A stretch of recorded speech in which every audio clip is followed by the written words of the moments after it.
பாட்டில் ஜீவன் ஒன்று இருந்தால் தான் அந்த சிங்கர் வந்து அதுக்குள்ளே போய் பாடுவார்.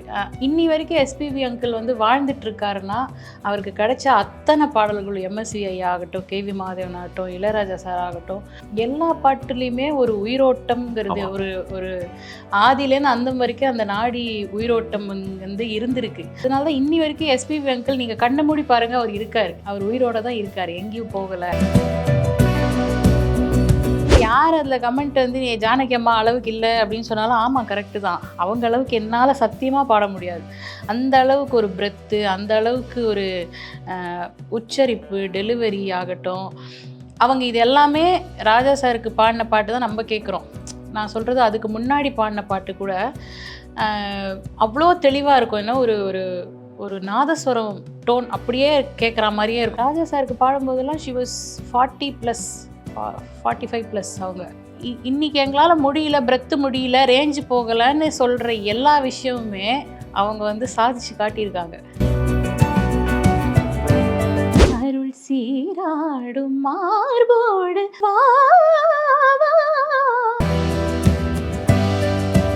நீங்கள் எவ்வளோ சந்தோஷப்படுறீங்களோ அதோட டபுள் மடங்கு சந்தோஷம். என்னென்னா ஆடியன்ஸாக வந்து பார்க்கும்போது இல்லை, அவங்க வந்து ஒரு பயங்கர இன்ட்ரெஸ்டோடு வருவாங்க. ராஜா சார் தெரியும் போது ஒரு பயங்கர இன்ட்ரெஸ்டும். காரணம் என்னென்னா சிறு வயதுலேருந்து கேட்ட அந்த இசை, அதை லைவாக கேட்க போகிறோம். இன்றைக்கும் வந்து நான் பல இடத்துல எனக்கு ஆச்சரியமூட்டும் விஷயம் என்னென்னா, அந்த பாட்டை நேற்று தான் கேட்டிருப்பாங்க, ஆனால் இன்றைக்கி வந்து லைவ் ஷோவில் வந்து கேட்கணும்னு ஆசைப்படுவாங்க. அந்த மாதிரி வந்து ஒரு விஷயந்தான் ராஜா சாரோட ஷோ. பார்க்குற அவங்களுக்கு இல்லை, இந்த பாட்டை அப்படி அந்த ஒரிஜினல் டோனில் அப்படி ஆரம்பிக்கும் போது அப்படி ஒரு கிளாப்ஸ் வரும். அந்த ஒரு விஷயம் வந்து என்னென்னா மனசார பாராட்டுறது.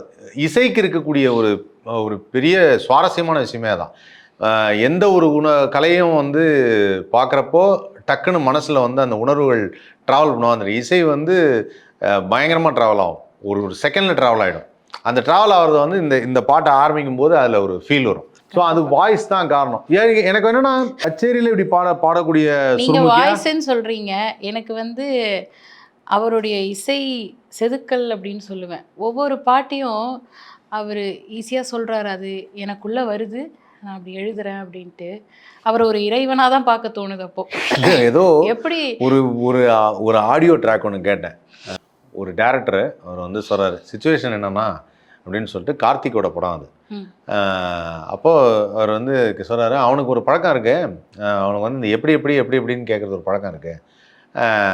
அவன் அந்த மாதிரி கேட்பான். ஆனால் இதில் வந்து முதலாளி அவன் வந்து இந்த தொழிலாளி லவ் பண்ணுற அதே பொண்ணை அவனும் லவ் பண்ணுறான். அப்போ அதை வந்து இவன் அதை சொல்லாமல் சொல்லணும், இல்லை அது சரியாக வராதுங்கிறத சொல்லணும்.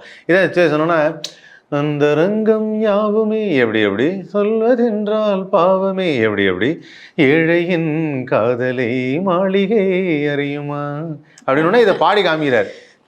சொல்லிட்டு அந்த டேரக்டர் சொல்கிறாரு, நல்லா இருக்கு, ஐயோ அருமையாக இருக்குது, பிரமாதமாக இருக்குது, அந்த எப்படி ஆமாம் நல்லா இருக்கு, சூப்பராக இருக்குது, இருந்தாலும் இதுக்கு ஒரு ஆல்டர்னேட்டிவ் டியூன் அப்படின்னோடனே இவர், சரிண்ணா இப்போ இதுக்கு ஒரு ஆல்டர்னேட்டிவ் இந்த டியூனை கேளுங்களேன், தாரேரா தரேரா அப்படின்னாரா. நான் யோசிக்கிறேன், நான் இல்லையே இந்த படத்தில் வரவே வராது ஆல்டர்னேட்டிவ்லன்னா. அவரு அந்த டேரக்டர் சொல்கிறாரு, இந்த டியூன் நல்லா இருக்கு, இதை என்னோட அடுத்த படத்தில் வச்சுக்கிறேன் அப்படின்ட்டார். டேரக்டர் என்னோட அடுத்த படத்தை வச்சுக்கிறேன், ராஜா இதை நான் யூஸ் பண்ணிக்கிறேன், இருந்தாலும் அந்த ஃபர்ஸ்ட் டியூன் ஓகே அதுவே நான் பண்ணிக்கலாம் அப்படின்ட்டார். கடைசியாக அந்த டியூன் எங்கே போச்சுன்னா ஆர் சுந்தரராஜன் டைரக்ஷனில் வந்துருச்சு அந்த பாட்டு, பாடவா உன் பாடலைங்கிற பாடுன்னு சொன்னேன். ஸோ அந்த மாதிரி வந்து ஒரு செகண்டில் பல பேர் சொல்லியிருக்காங்க இத்தனை நிமிஷத்துக்குள்ளே இத்தனை பாட்டெல்லாம் பண்ணியிருக்காங்கன்னு சொல்லியிருக்காங்க. பட் ஆனால் அந்த ரெக்கார்டிங்கை கேட்கும்போது லைவாக இருந்தது. அப்படியே அவர் சொல்கிறதும் அடுத்தடுத்த டியூனை சொல்லிட்டு வரோம். இல்லை, மேடையில் நின்று பாடும்பொழுது ஒவ்வொரு நேரமும் கடவுளுக்கு நன்றிங்கிறது எப்போவுமே மனசில் வச்சுக்கிட்டு ஒரே ஒரு விஷயம் மட்டும் நான் ஞாபகம் வச்சுப்பேன். இங்கே கிடைக்கிற கைத்தட்டலில் 90% வந்து பாடகருக்கு கிடையாது. அந்த பாடல் அழகாக இருக்கிறதுனால தான் பாடகராலேயும் உணர்ந்து பாட முடியுது. ஸோ சிங்கரா அப்படின்னு பார்க்கும்போது நான் ஃபஸ்ட்டு அந்த சாங்குக்கு தான் சொல்லுவேன். அந்த பாட்டு நல்லா இருக்கிறதுனால தான் அது கொஞ்சமாவது ஜீவன் கொடுத்து அந்த சிங்கர் பாட முடியுது. எதுவுமே இல்லாத ஒரு டியூனை சிங்கர் பாடிட்டு போயிடுவாங்க. அது சும்மா ஒரு ரஃப்பாக வந்து அது வந்து வைரல் ஆகுது, அதாகுது, ஜாண்டிஸ் ஆகுது, அதெல்லாம் சொல்கிறாங்க. ஆனால் வந்துட்டு அந்த பாட்டில் ஜீவன் ஒன்று இருந்தால் தான் அந்த சிங்கர் வந்து அதுக்குள்ளே போய் பாடுவார்.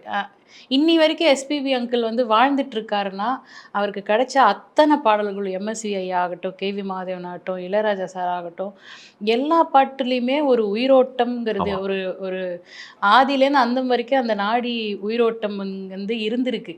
அதனால தான் இன்னி வரைக்கும் எஸ்பிபி அங்கிள் நீங்கள் கண்ணை மூடி பாருங்க, அவர் இருக்காரு.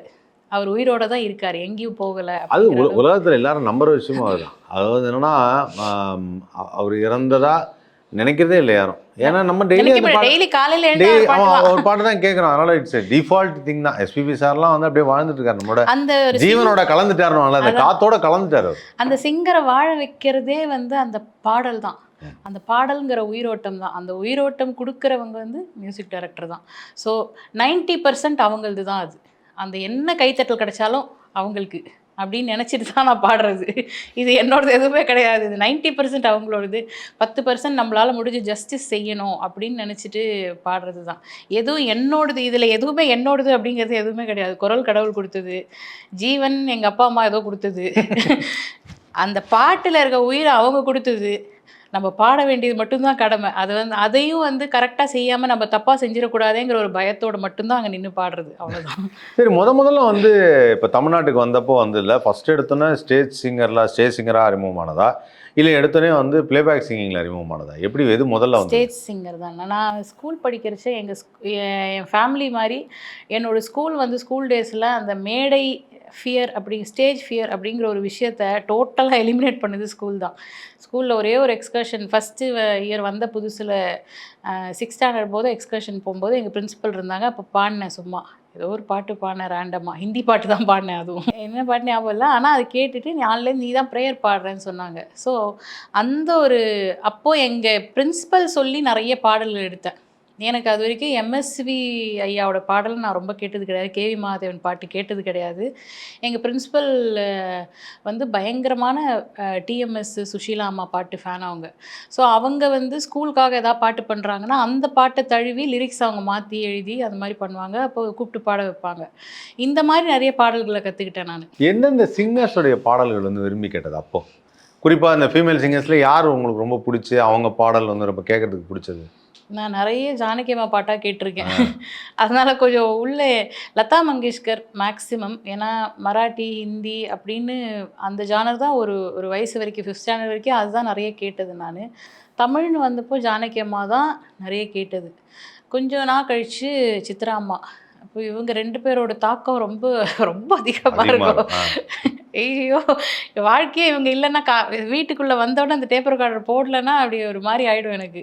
அந்த அளவுக்கு அவங்க தாக்கம் வந்து லைஃப்பில் இருந்தது. ஜானகி அம்மா எஸ்பெஷலி வந்துட்டு எனக்கு அவங்கள பார்க்கணுன்னு ரொம்ப ஆசை. சித்ரா அம்மா கூட சொல்லுவாங்க, நீ இன்னும் அவங்கள பார்த்தது இல்லையா, அவங்க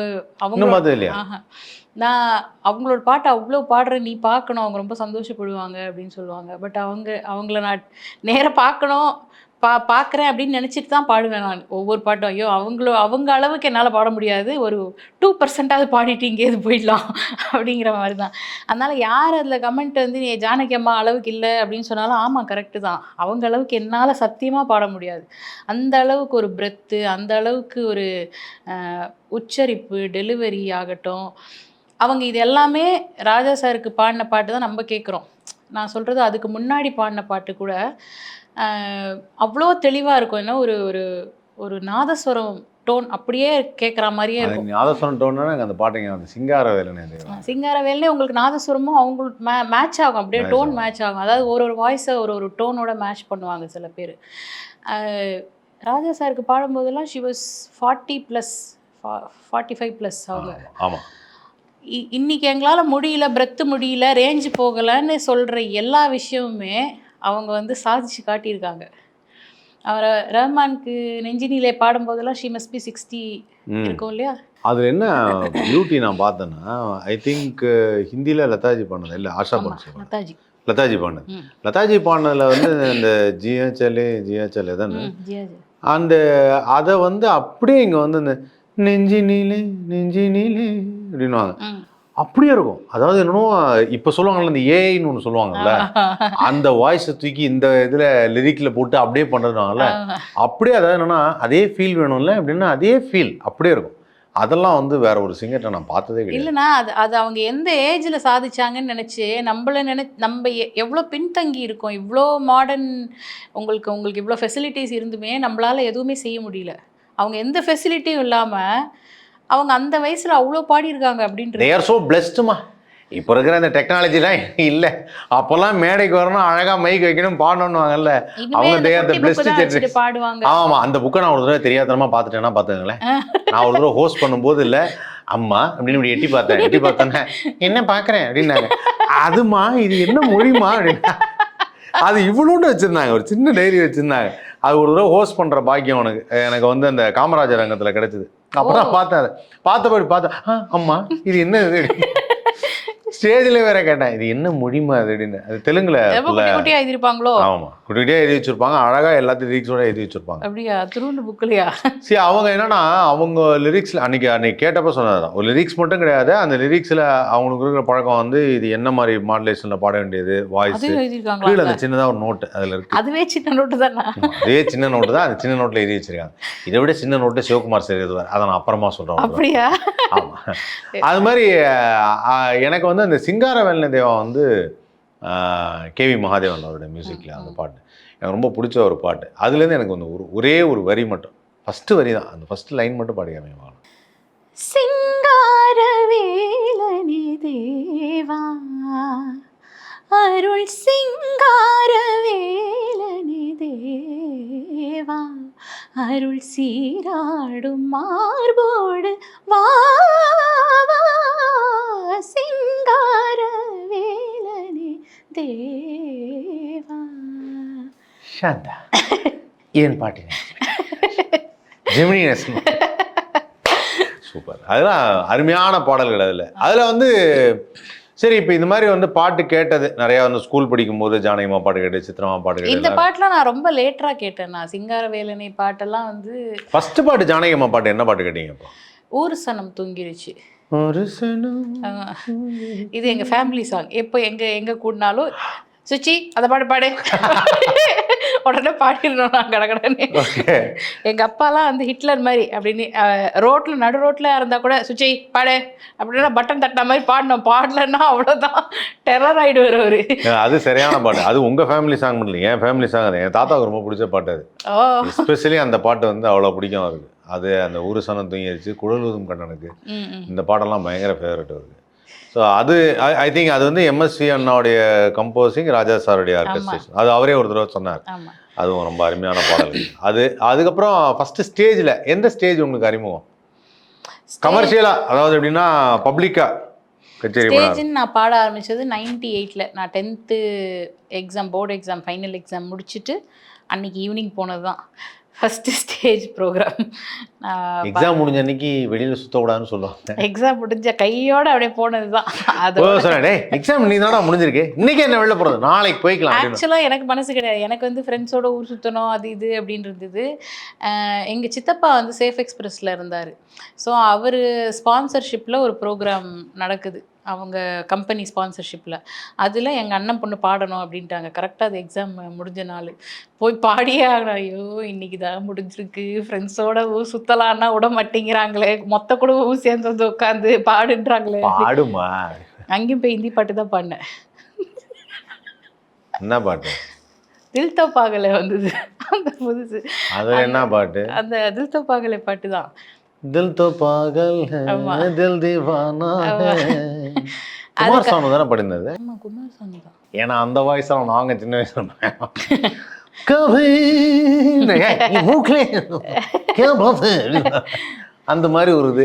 ஓகே, அது அப்போதான் அது பயங்கர ஃபெமிலியர். தில் தோ பாகல் எல்லாம் மதுதேவா சூப்பர் ஹிட்ஸ் அப்படின்னு ஒரு இசை குழுவில் தான் பாட ஆரம்பித்தேன்.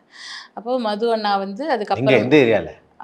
அவங்க கோடம்பாக்கம் தான். அதுக்கப்புறம் அவங்க கேர்ள்ஸ் ஆர்கெஸ்ட்ரான்னு ஒன்று அமைச்சாங்க 2000ல். ஸோ அந்த அண்ணா தான் வந்து எனக்கு வந்து லிஸ்ட்டு கொடுக்க ஆரம்பித்தாங்க. நான் 10 பாட்டாக சொல்கிறேன், நீ வந்து பாட்டை எடுத்துகிட்டு வீட்டில் வந்து ரிஹர்சல் பண்ணிவிட்டு பாட ஆரம்பி அப்படின்னு சொல்லிட்டு. அப்படி தான் நான் ஒரு பாட்டு கேட்குறேன். ஓ, இதெல்லாம் பாட்டெல்லாம் இருக்குது. ஏதேதோ எண்ணம் வளர்த்தேன், சிட்டுக்குருவி முத்தம் கொடுத்து, இந்த மாதிரி பழசு புதுசு ரெண்டையும் கலந்து ஒரு கச்சேரியில் போடுற ஒரு செட் ஆஃப் லிஸ்ட்டு வந்து 10 வந்து சீட்டில் எழுதி கொடுப்பாரு. அது ஒன்றொன்றையும் அப்படியே எங்கள் அப்பா ரெக்கார்ட் பண்ணிவிட்டு ஒன்றொன்றையும் எல்லாத்தையும் எடுத்துட்டேன்னு போய் ரிஹர்சல். இப்படி தான் நான் வந்து பாட்டு கற்றுக்க ஆரம்பிச்சது. நிறைய பாடல்கள் கேட்டு கற்றுக்க ஆரம்பிச்சது அங்கே தான். டெய்லி ட்ரைனிங் ஒரு 10 சாங்ஸ். அந்த மது அண்ணா வந்து சம்டைம்ஸ் சாதக பறவைகள் அவங்களுக்கும் அனுப்புவாங்க. ஸோ சாதக பறவைகளில் கொஞ்சம் நான் அப்படி நான் அதாவது அவங்கெல்லாம் ஃப்ரெண்ட்ஸு, அதனால சிங்கர் இல்லை அப்படின்னும் போது நான் அங்கேயும் போய் பாடுவேன். அப்போ அங்கே இங்கே எனக்கு நிறைய இடத்துக்கு பாடி எனக்கு ஞாபகம் இல்லை. மது அண்ணா இதில் கேர்ள்ஸ் ஆர்கெஸ்ட்ரா அப்படிங்கிறது 2000 ஆரம்பித்தாங்க. முழுசாக பெண்கள் இசைக்குழு அப்படின்ட்டு. அப்புறம் அதில் நிறைய ட்ராவல் பண்ணேன். சாதக பறவைகள் இது 2 தான் நான் நிறைய பாடினது. ரொம்ப வருஷம் வந்து இங்கே தான் வந்து புதுசாக பாட்டு வர மறுபடியும் நான் பாயிண்ட்டுக்கு வரேன். அந்த முதல் தமிழ் பாட்டு, முதல் தமிழ் பாட்டு வந்து ஏதேதோ. ஹிந்தி பாட்டுன்னு மட்டும் சொல்லு. தமிழ் பாட்டு என்ன பாட்டு? வீட்டில் பாடின பாட்டுன்னா ஒரு சனம். வீட்டில் அதுதான் சொல்லிட்டீங்களே. கச்சேரியில் பாடின பாட்டு ஏதேதோ. புன்னை மன்னன். சூப்பர். அது சித்ராமா பாட்டு. ஆமாம், அதுதான் நான் கச்சேரியில் முதல் பாடின தமிழ் பாட்டு அப்படின்னு சொல்லலாம். அது எப்படி பாராட்டு? முதல் தமிழ் பாட்டு பாடணும். பாட்டை கரெக்டாக எடுத்துகிட்டு போய் பாடிட்டேன், அவ்வளோதான் எனக்கு தெரியும். பாராட்டு அப்படின்னு சொல்லிட்டு அப்போல்லாம் நிறைய அதாவது ஒரு மாதம் 30 நாள்னா 45 கச்சேரி இருக்கும். பாராட்டு 30 நாள் தானமா இருக்கு.